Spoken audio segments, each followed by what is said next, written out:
கிறிஸ்துவுக்குள் அன்பான கர்த்தருடைய பிள்ளைகளே, இன்றைய வேத வசனமும் ஜெபமும் அப்போஸ்தலனாகிய பவுல் ரோமருக்கு எழுதின புஸ்தகம் ரோமர் 16ஆம் அதிகாரம் 17ஆம் வசனம். அன்றியும் சகோதரரே, நீங்கள் கற்றுக்கொண்ட உபதேசத்திற்கு விரோதமாய் பிரிவினைகளையும் இடறல்களையும் உண்டாக்குகிறவர்களை குறித்து எச்சரிக்கையாயிருந்து அவர்களை விட்டு விலக வேண்டும் என்று உங்களுக்கு புத்தி சொல்லுகிறேன். என் அன்பு கர்த்தருடைய பிள்ளைகளே, வேத புஸ்தகம் எல்லாம் நம்மளை தேவனுடைய ராஜ்யத்துக்கு கொண்டு போகிறதா இருக்கிறது. நீங்களும் நானும் தேவனுடைய ராஜ்யத்துக்கு வர வேண்டும் என்று தேவன் விரும்பினதுனால அவருடைய ஊழியக்காரரை கொண்டு பரிசுத்த ஆவியானவர் மூலமாக எழுதப்பட்டிருக்கிறது. அப்போ இதை நீங்கள் படிக்கும்போது நான் தேவ ராஜ்யத்துக்குரியவன் என்கிற ஒரு பெரிய வெளிப்பாடோடு நீங்கள் படிக்க வேண்டும். தேவனுடைய பிள்ளைகளே, நாம் எப்படி ஆண்டவரை கற்றுக்கொண்டோம் யோசித்து பார்த்துக்கொண்டோம். பிதா, குமாரன், பரிசுத்த ஆவியின் பேரில் தான் நம்ம ஆண்டவரை கற்றுக்கொள்கிறோம். இதற்கு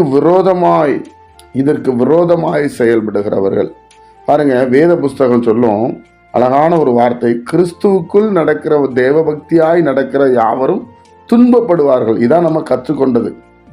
கிறிஸ்துவுக்குள்ள நடக்கிறவங்களுக்கு சில துன்பங்கள் இருக்கும், ஆனா கிறிஸ்து அதிலிருந்து எல்லாவற்றையும் விடுதலை ஆக்குவார் என்று வேத புஸ்தகம் சொல்லுகிறது.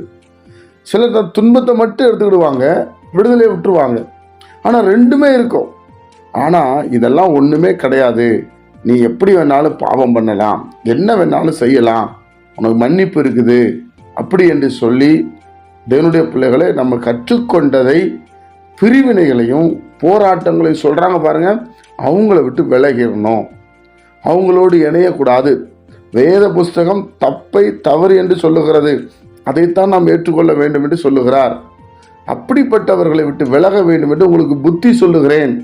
ஏனென்று சொன்னால் உங்களுக்கு ரொம்ப எளிமையாக சொல்லுவாங்க, அதெல்லாம் ஒன்றும் தப்பு இல்லைங்க, அதெல்லாம் பண்ணலாங்க, இதெல்லாம் ஒன்றும் ஆண்டவர் நினைக்க மாட்டார், அவருக்கு வேறு வேலை இல்லையா, இதே பார்த்துட்டு இருக்காரா, இந்த மாதிரி சில காரியங்கள் வந்தாலும் நீங்கள் கவனமாக இருக்க வேண்டும். அவர்கள் யாராக இருந்தாலும் சரி, அவர்களை விட்டு விலகிறணும். நீங்கள் கற்றுக்கொண்ட உபதேசத்திற்கு விரோதமாயின்னு சொல்கிறார். அப்போ நாம் கர்த்தரை எப்படி கற்றுக்கொண்டிருக்கிறோம், எப்படி ரட்சிக்கப்பட்டிருக்கிறோம், இப்போ எப்படி நடந்து கொண்டிருக்கிறோம், இது ஒரு சரியான பாதையில் நீங்கள் போய் கொண்டிருக்கிறீர்கள். நீங்களும் நானும், பிதா, குமாரன், பரிசுத்த ஆவி, இதான் நம் திருத்துவ தெய்வம், நம் தெய்வம். இதை விட்டு தேவனுடைய பிள்ளைகளை மற்றவர்கள் வேதத்தில் பாவம் சொன்னதெல்லாம் இதெல்லாம் இயேசு சிலுவையில் ஜெயிச்சிட்டார் என்று சொல்லி நம்மளை மதிமயங்க பண்ணி நம்ம சரீரத்தையும் நம்ம ஆத்துமாவையும் ரொம்ப எளிமையாக உங்களை நடத்துகிறேன் என்று சொல்லி சொன்னால் நீங்களும் நானும் நம்பக்கூடாது என்று வேதம் சொல்கிறது. அதனால தேவனுடைய பிள்ளைகளே, இயேசுடைய வருகை சமீபமாக இருக்கிறது. அதனால நம்ம எல்லாரும் குற்றமற்றவர்களாய் நம்மளை காத்துக்கொள்வோம். அவர் வரும்போது நம்ம ஆத்மாவு தான் எடுத்துக்கொள்ளப்படும், நன்றாக நீங்கள் அறிந்து கொள்ளுங்கள். அதனால தேவனுடைய பிள்ளைகளை கற்றுக்கொண்ட உபதேசத்தில் நிலைத்திருங்க, இயேசு கிறிஸ்துவின் நாமத்தில் நிலைத்திருங்க, பரிசுத்த ஆவியானவரோடு இருங்க, அன்பை வெளிப்படுத்துங்க.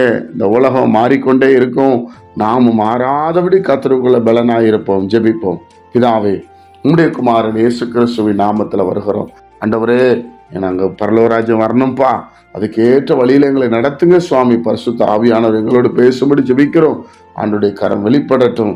கேட்கிற ஒவ்வொரு பிள்ளைகளையும் ஆசீர்வதி, இயேசுவின் மூலம் பிதாவே, ஆமென்.